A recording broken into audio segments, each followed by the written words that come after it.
একটি বেঞ্চে কি করতে পারে? বসতে পারে। হ্যাঁ, বসতে পারে। তো বলো তো কতজন পারে? 4 জন। এই তো 4 জন। ওকে, ধন্যবাদ। সুতরাং কতটি বেঞ্চ আছে বলো তো দেখি? 10টি। 10টি। ধন্যবাদ। তাহলে 10টি বেঞ্চে বসতে পারে। কম হবে না বেশি হবে?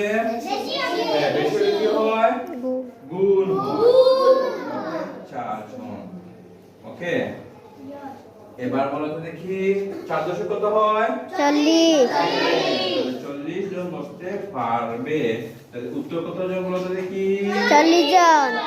হ্যাঁ, 40 জন। বুঝতে পারতো? ওকে, যদি বুঝে থাকো তাহলে তোমাদেরকে অনেক অনেক ধন্যবাদ।